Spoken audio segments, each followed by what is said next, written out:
لا شريك له وأشهد أن محمدا عبده ورسوله الذي لا نبي ورسول بعده.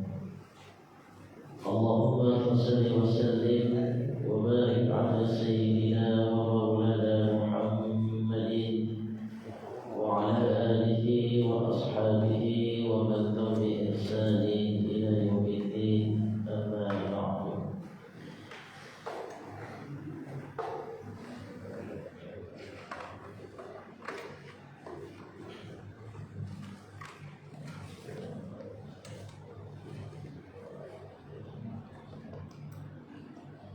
فقد قال الله تعالى في القرآن الكريم وهو أصدق القائلين: أعوذ بالله من الشيطان الرجيم. يا أيها الذين آمنوا اتقوا الله ولتنظر نفس ما قدمت لغد واتقوا الله إن الله خبير بما تعملون. وقال تعالى أيضا: إنا جعلنا ما على الأرض زينة لنا لنبلوهم أيهم أحسن عملا. وقال رسول الله صلى الله عليه وسلم: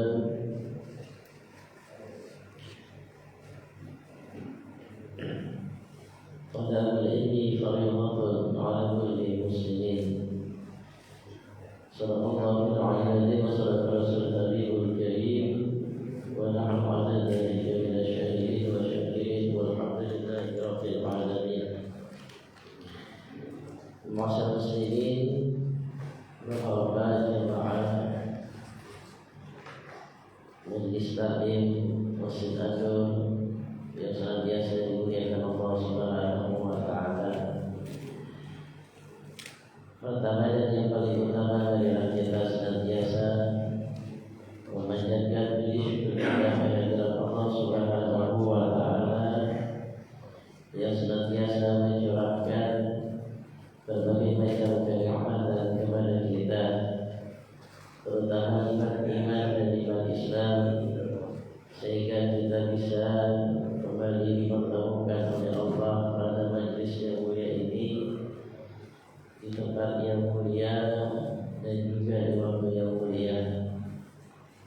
Mudah-mudahan wujudnya kita, bertemunya kita pada pagi hari ini senantiasa dicatat oleh Allah Subhanahu wa taala sebagai amal hasanah yang memperberat kebaikan kita di yaumul qiyamah nanti. Amin ya rabbal alamin. Tidak boleh lagi serta salam semoga Allah curahkan dan juga kita sampaikan kepada junjungan kita Nabi Muhammad sallallahu alaihi wasallam, keluarganya, para sahabatnya, dan juga kepada para pengikutnya yang senantiasa istiqomah berada di jalan Islam dan juga istiqomah dan menjalankan sunnah-sunnah Rasulullah. Mudah-mudahan kita termasuk di dalamnya dan mudah-mudahan juga nanti di yaumul qiyamah kita mendapatkan syafaat husna. Amin amin ya rabbal alamin. Bapak-bapak hadirin jamaah rahimakumullah, untuk berkahnya pertemuan kita pada pagi hari ini, mari sama-sama kita buka dengan membaca lafaz basmalah. Bismillahirrahmanirrahim. Bapak hadirin rahimakumullah, pada kesempatan pagi yang baik ini kita akan membahas satu tema, yaitu tentang fikih harta, fikul mal. Di dalam bahasa Arab disebut dengan fikul mal, fikih harta. Yang Bapak sekalian, bahwa arti dari fikih itu adalah sesuatu yang perlu kita pelajari, ya, atau ilmu yang mempelajari tentang harta. Ya, nanti akan kita bahas dan kita kupas yang terkait tentang harta, yang memang harta ini adalah sesuatu yang kita miliki, bahkan kita cari dalam kehidupan kita sehari-hari. Sebelum lanjut pada pembahasan lebih dalam lagi ada satu pertanyaan ya, mungkin buat kita, mungkin buat bapak sekalian. Kalau toh misalnya ya bapak-bapak yang hadir pada kesempatan pagi hari ini, oleh Allah diberikan harta ya atau uang sebesar ya 100 juta rupiah. Ini pada normal ya.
Ya, baik, kita lanjutkan.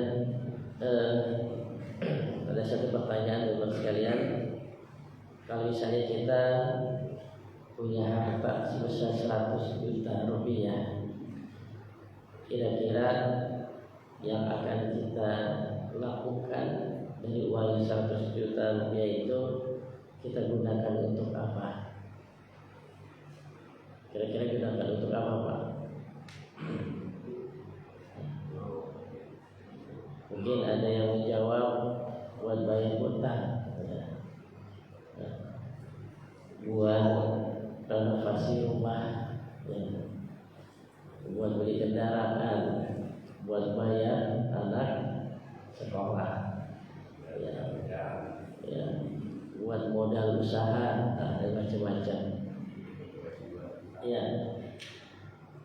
Nah, kebanyakan manusia, yang mungkin kebanyakan kita ketika kita memiliki harta, ya, dan harta itu tidak sedikit, kebanyakan dari kita lebih pada orientasi masalah dunia biasanya, ya, buat anak sekolah, buat renovasi rumah, buat bayar hutang, ya, buat di kendaraan atau buat jalan-jalan dan sebagainya.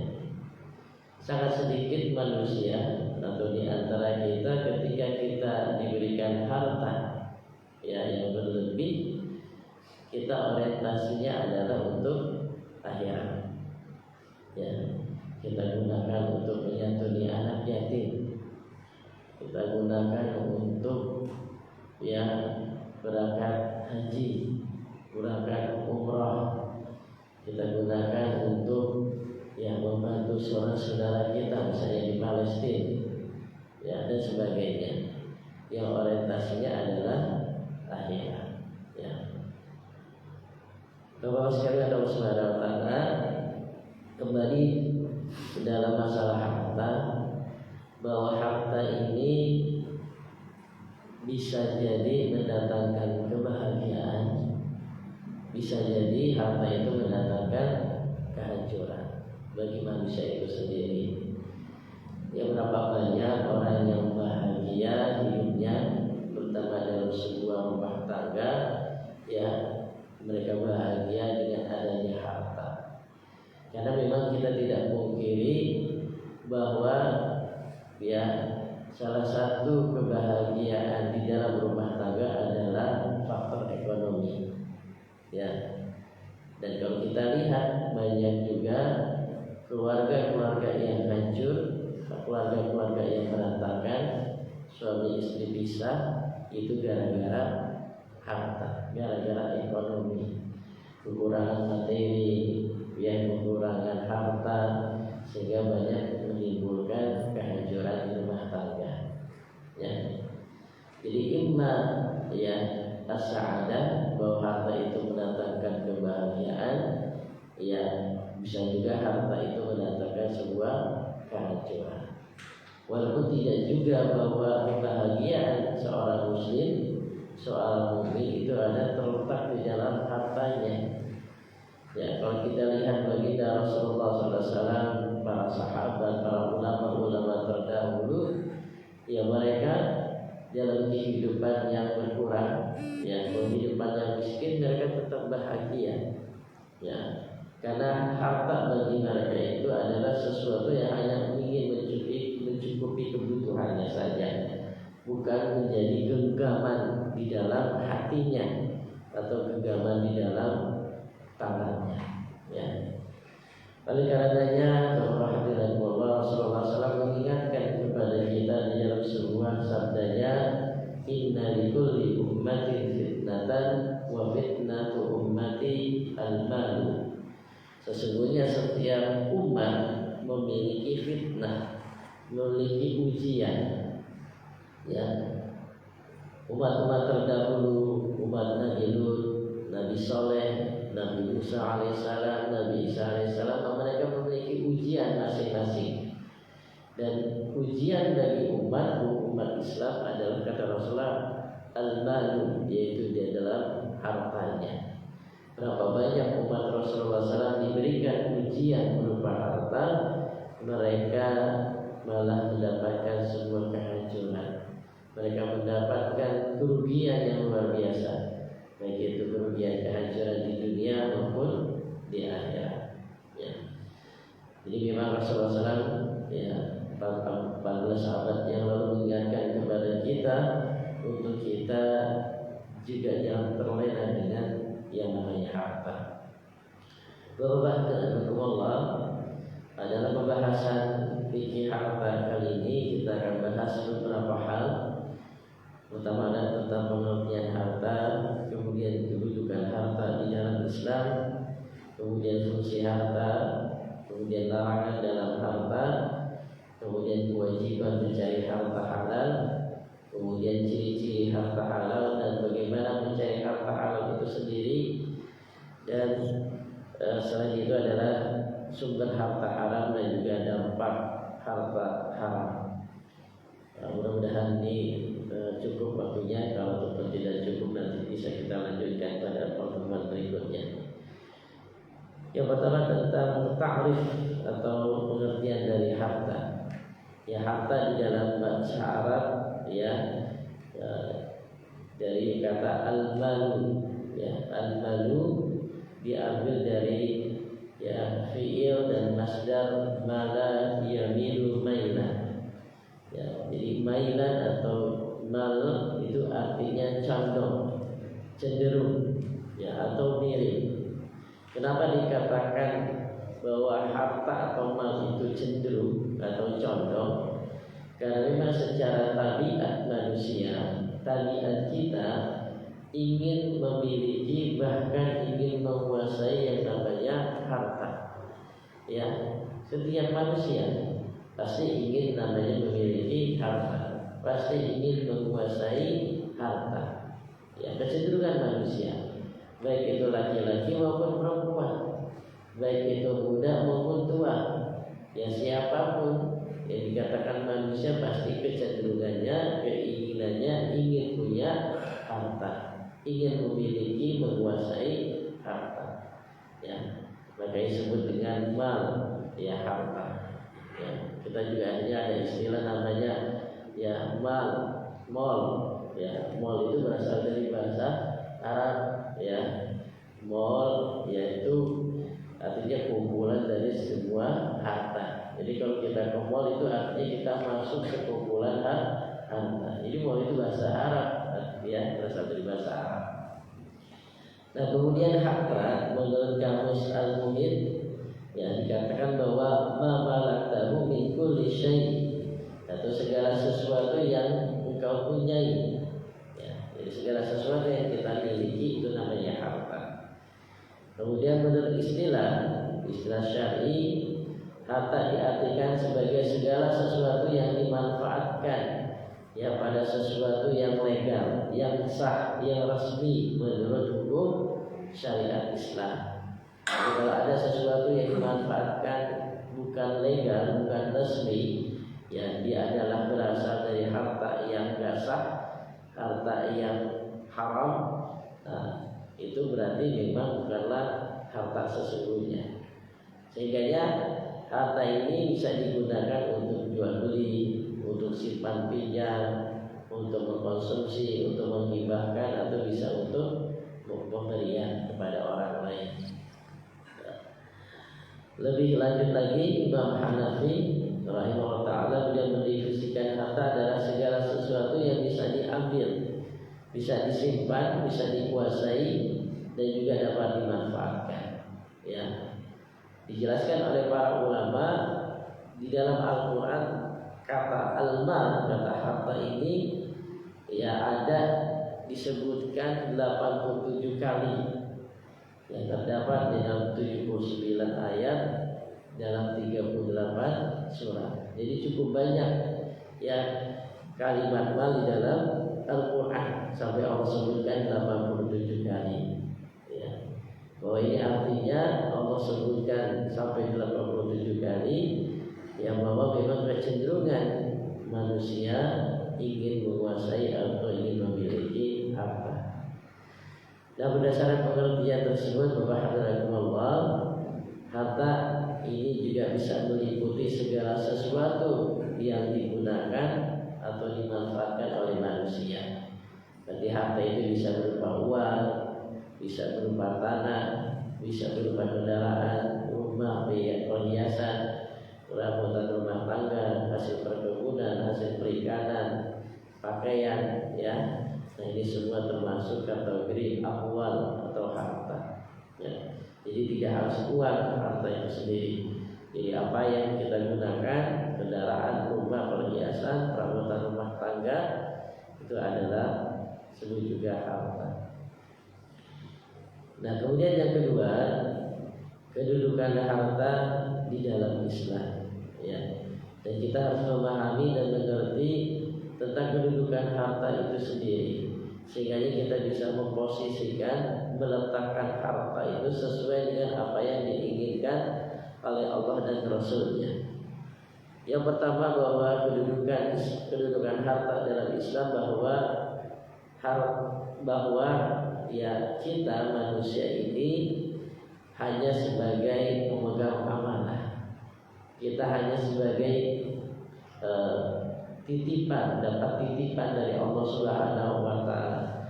Karena segala sesuatu itu yang pemilik hak mutlaknya adalah Allah Subhanahu wa ta'ala.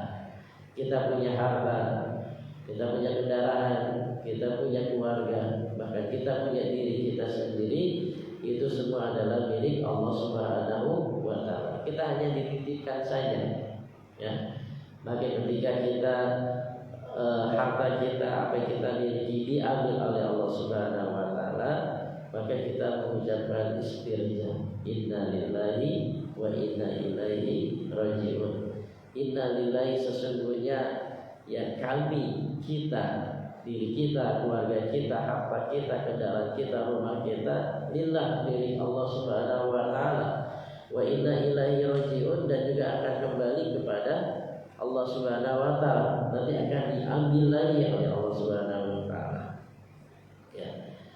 Ya, Bapak Hadirahumullah, Allah juga mengingatkan di dalam surah Al-Hadid ayat 7, aminu billahi wa rasulih wa anfiqu mimma ja'alakum mustakhlifina fi walladzina amanu minkum wa anfaqu lahum ajrun kabir. Aminu billahi wa rasulih, berimanlah kalian kepada Allah dan Rasul-Nya, wa anfiqu mimma ja'alakum mustakhlifina fi, dan juga nafkahkan sebagian dari hartamu yang Allah telah menjadikan kamu menguasainya.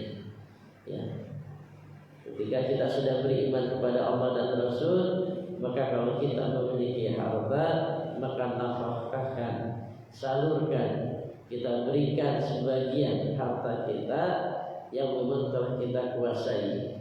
Ya, artinya tidak semua harta harus kita kuasai. Ada sebagian kecil, ini amanah yang harus kita salurkan, yang kita harus berikan kepada orang yang berhak menerimanya. Ya, falladzina amanu minkum wa anfaqu lahum ajrun kabir. Maka orang yang beriman di antara kalian dan dia menafkahkan sebagian dari hartanya akan memperoleh balasan, memperoleh pahala ajrun kabir yang begitu besar. Ya, jadi ketika kita sudah mendapatkan harta dan kita sudah menguasainya, maka ya ada sebagian harta itu kita berikan kepada orang lain. Kemudian yang kedua, bahwa harta ini ya di dalam Islam sebagai kebutuhan dasar kita. Ya kan memang kehidupan kita perlu yang namanya harta untuk memenuhi kebutuhan kita. Kita untuk ya makan kita, minum, pakaian, tempat tinggal dan sebagainya, ini adalah untuk memenuhi kebutuhan dasar kita. Ya tanpa adanya harta ya kita gak mungkin bisa memenuhi kebutuhan dasar di rumah tangga kita. Ya. Kemudian harta juga ya sebagai perhiasan hidup, menghiasi kehidupan kita. Ya, di surah Al-Kahfi ayat 7 Allah berfirman, Inna ja'alna ma'alal ardi zinatan laha lidabluwahum ayyuhum ahsanu amala. Sesungguhnya kami, ya Allah Subhanahu wa taala telah menjadikan apa yang ada di muka bumi ini sebagai ya zina, yaitu perhiasan baginya, ya agar kami menguji kepada mereka siapa di antara mereka yang terbaik perbuatannya. Jadi kalau kita memposisikan harta kita sebagai ya perhiasan diri kita, ya dan kemudian kita gunakan dengan sebaik-baiknya, ya maka kita akan termasuk orang yang lulus dari ujian Allah Subhanahu wa taala. Karena berapa banyak orang yang diuji oleh Allah berupa harta, ya ternyata mereka lalai, lupa, bahkan jauh dari Allah Subhanahu wa taala. Ya banyak kisah ya yang awal dia itu hidupnya kekurangan, miskin, ya kemudian ketika Allah uji berupa harta, lupa dengan Allah Subhanahu wa taala. Kemudian kedudukan harta, bahwa harta sebagai ujian keimanan kita, ya. Wa'lamu annama amwalakum wa auladukum fitnah. Ketahuilah, kata Allah Subhanahu wa taala, sesungguhnya ya harta kalian dan juga anak-anak kalian itu sebagai fitnah, sebagai ujian.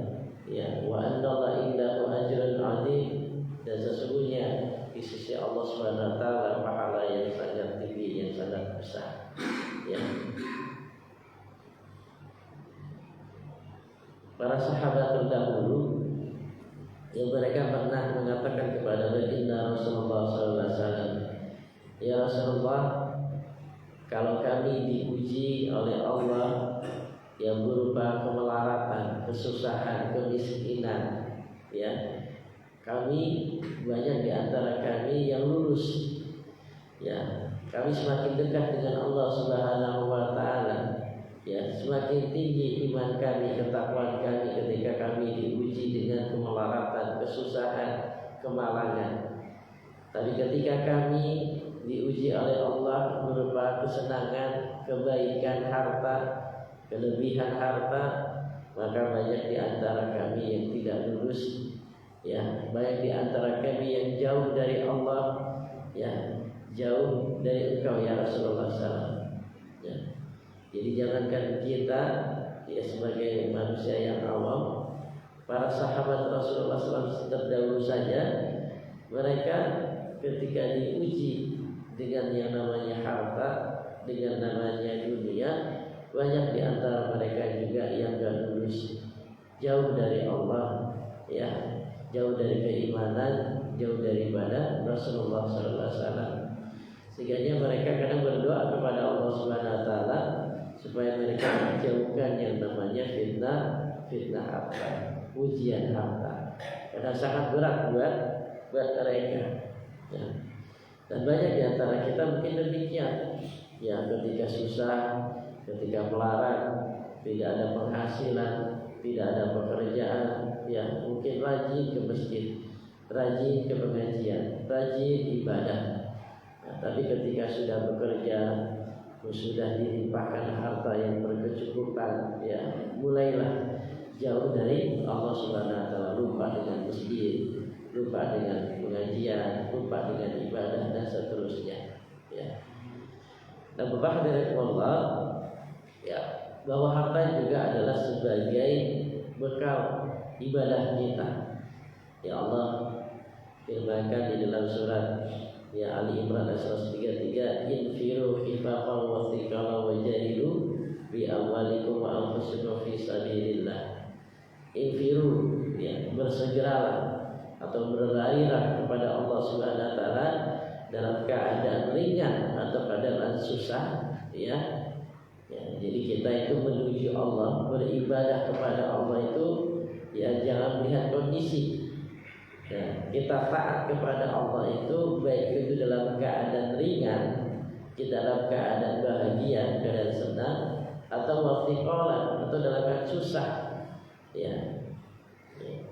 Wajahidu, dan berjihadlah ya di jalan Allah dengan harta kalian dan juga jiwa kalian.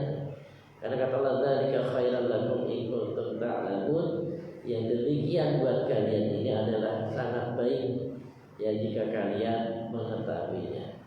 Ya.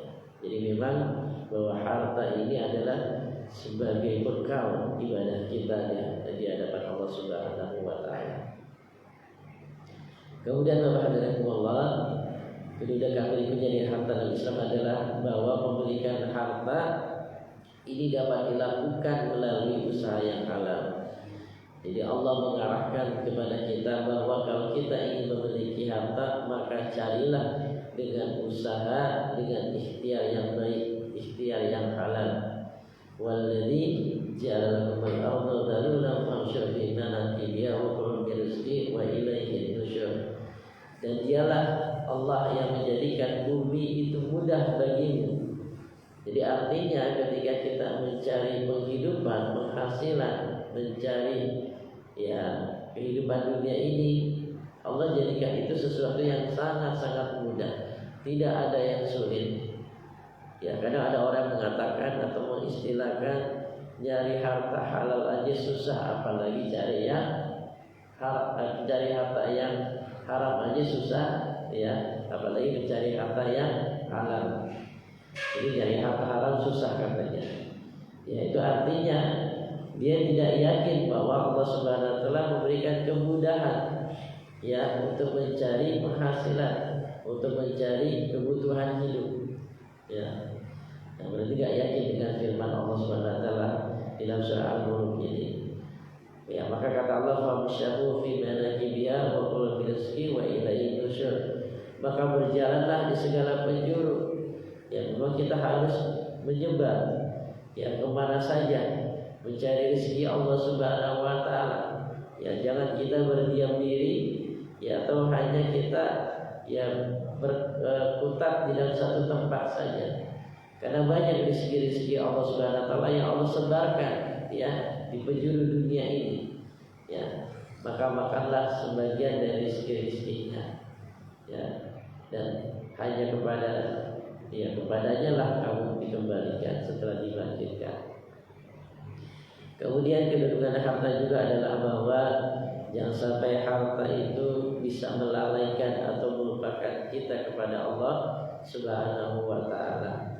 Ya, Allah ingatkan di surah At-Takasur, Al-Hakumut Takatsur, bermegah-megahan telah melalaikan kalian ya mengumpulkan harta, ya sibuk dengan dunia, ya hatta zurtumul maqabir, sampai kalian masuk ke dalam kubur. Ya, kala sawfa ta'lamun, janganlah begitu kelak kamu akan mengetahui. Ya, manusia nanti akan mengetahui akibat perbuatannya dia mengumpulkan harta, bermegah-megahan sehingga lupa dari Allah Subhanahu wa taala. Ya. Allah ingatkan juga di surah Al-Munafiqun ayat 9, ya ayyuhalladzina amanu la tulhikum amwalakum wa la auladukum an dzikrillah wa may yaf'al dzalika fa ulaika humul khasirun. Wahai orang-orang beriman, janganlah harta-hartamu, anak-anakmu melalaikan kamu mengingat Allah. Ya, sampai kita sibuk dengan dunia, sibuk dengan pekerjaan kita, sehingga kita lupa dengan Allah, lupa dengan ibadah, lupa dengan masjid, lupa dengan pengajian, lupa dengan sedekah kita, ya, lupa kita membantu orang, ya. Karena wa may yaf'al dzalika, ya barang siapa yang berbuat demikian lupa dengan Allah, fa ulaika humul khasirun, maka mereka lah termasuk orang-orang yang khasirun, orang yang rugi, ya, akan mendapatkan kecelakaan, akan mendapatkan siksaan dari Allah Subhanahu wa taala. Dan juga dilarang kita oleh Allah Subhanahu wa taala untuk menempuh mencari harta dengan usaha yang haram, ya. Ya ayyuhalladzina amanu ittaqullaha wa dharu ma baqiya minal riba in kuntum mu'minin.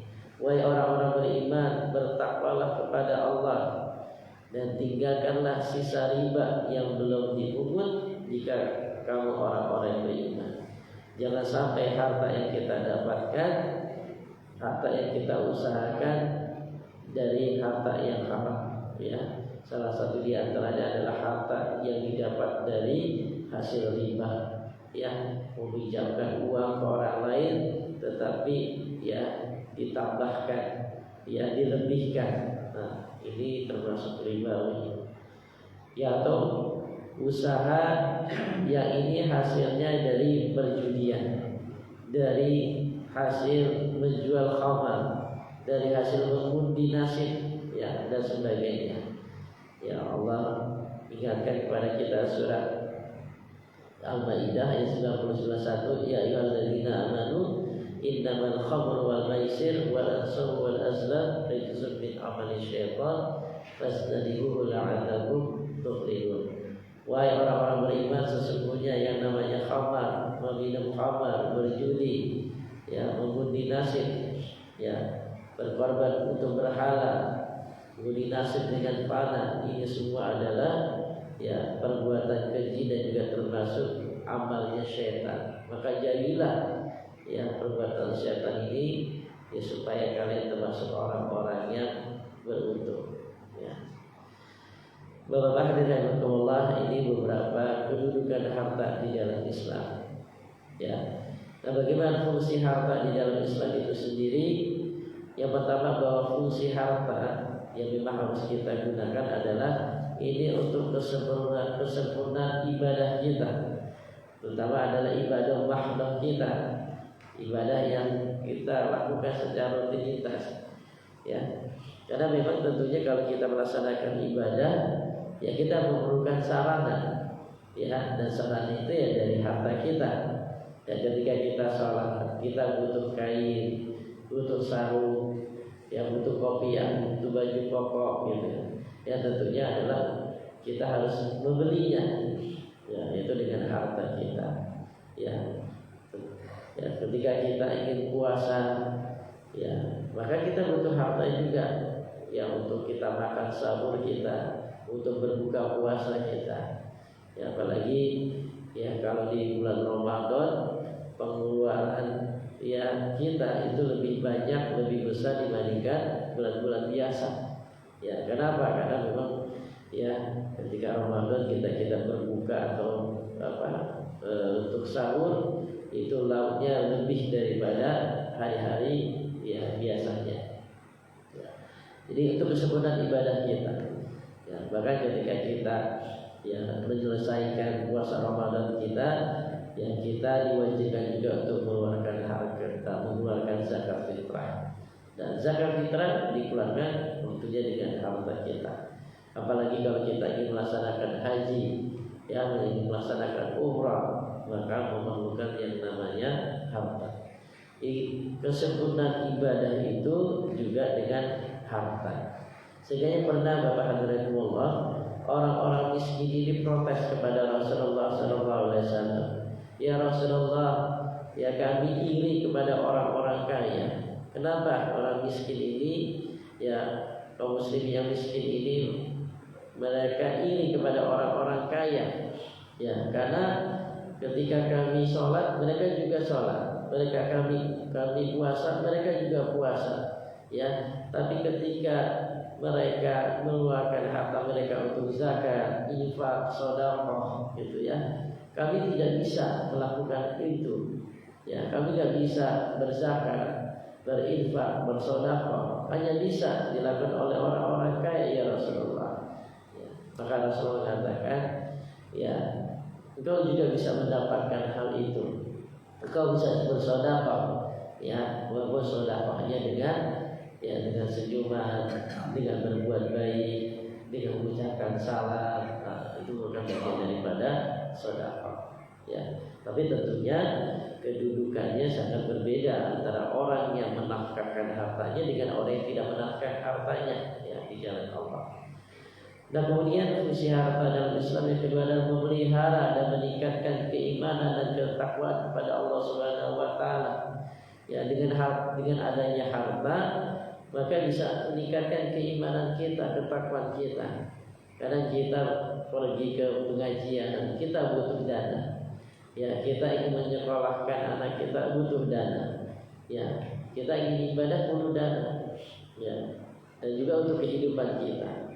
Ya, berapa banyak orang yang kufur, orang yang kafir, ya, keluar dari Islam, murtad, itu karena ekonomi, karena harta. Maka Rasulullah mengingatkan di dalam sebuah sabdanya, kadal fakru ayakuna kufran. Kadang-kala yang namanya kefakiran, kemiskinan itu bisa jatuh kepada kekufuran. Ya, banyak saudara-saudara kita yang miskin, ya, yang melarat. Kemudian tiba-tiba ada orang yang menawarkan, ya, sembako, menawarkan pekerjaan, menawarkan uang, hanya sebagian sedikit rupiah saja. Kemudian mereka keluar dari agama Islam, mereka murtad, ya, mereka kufur. Ya. Kemudian yang ketiga, bahwa harta adalah untuk meneruskan estafet kehidupan kita, terutama estafet generasi-generasi kita. Ya, kita tidak ingin bahwa generasi kita, anak-anak cucu kita ini kita tinggalkan dalam kondisi yang lemah. Ya, terutama adalah lemah masalah ekonomi. Ya, bahkan Allah dan Rasulnya sangat mengingat sekali kita meninggalkan generasi kita ini ya dalam keadaan yang kuat. Ya, terutama masalah ekonomi. Ya. Kemudian yang keempat, menyelaraskan antara kehidupan dunia dan akhirat. Ya, ketika kita ingin kehidupan akhirat, kita juga butuh dunia. Ya, maka kata Allah Subhanahu wa taala, "Wabtaghi fima ataqallahu daral akhirah wa la tansa nasibaka minad dunya." Carilah, ya, carilah, kata Allah, "Wabtaghi fima ataqallahu daral akhirah." Carilah apa yang kalian inginkan untuk kehidupan akhirat. Ya, kita ya beribadah, mencari ridha Allah Subhanahu wa taala untuk akhirat, untuk kita masuk surga. Tapi kata Allah, wala tansa nasibaka minad dunya, dan jangan lupa juga bagian kalian di dunia. Ya, jadi kita ingin kehidupan dunia dan akhirat kita ini ya tawazun, selaras. Sebagaimana ya permintaan kita ya dalam kehidupan kita sehari-hari, Rabbana atina fid dunya hasanah wa fil akhirati hasanah wa qina adzabannar. Ya kan, kita ingin bahwa kehidupan kita bahagia di dunia dan juga di akhirat. Ya, bukan hanya di akhirat saja kita bahagia, dunia juga. Ya, begitu juga biasanya hanya di dunia, akhirat begitu juga. Dan untuk penyelarasan kehidupan dunia akhirat ya pasti dengan adanya harta. Ya. Kemudian yang kelima, bekal untuk mencari dan mengembangkan ilmu. Ya, ketika kita ingin mencari ilmu, ya kita untuk mengembangkan ilmu diri kita ataupun anak-anak kita sekolahkan dari tingkat TK, SD, SMP, SMA, bahkan sampai perguruan tinggi, tentunya butuh yang namanya harta, butuh yang namanya uang. Ya, karena tanpa adanya harta gak mungkin kita bisa mengembangkan ilmu kita, mengembangkan ya kapasitas diri kita. ya, terutama untuk anak-anak kita. Ya jangan sampai ya kita menyekolahkan anak kita ya apa adanya, sekedarnya saja, ya, malah mementingkan kehidupan yang lain dibandingkan dengan ilmu. Ya, kalau kita lihat para ulama-ulama terdahulu, seperti Imam Syafi'i rahimahullah taala, beliau itu ketika mencari ilmu sampai menjual tanahnya, menjual perkebunannya. Ya, para ulama-ulama yang lain demikian, sampai harta mereka ludes, harta mereka habis untuk mencari ilmu. Jadi digunakan untuk mereka pergi ke Mesir, pergi ke Syria, ke Palestina dan sebagainya, karena ingin mencari ilmu. Ya. Dan yang terakhir, fungsi harta adalah untuk keharmonisan hidup kita bermasyarakat, bernegara. Ya, karena dengan harta ini kehidupan ya sosial masyarakat ini bisa seimbang. Ya, ada orang kaya, ada orang miskin. Gak mungkin orang kaya semuanya, punya harta semuanya. Kalau punya harta orang kaya semua, siapa yang akan disuruh? Gak mungkin juga ya orang miskin, semuanya orang miskin. Karena orang miskin butuh orang kaya, butuh pekerjaan, butuh modal dan sebagainya.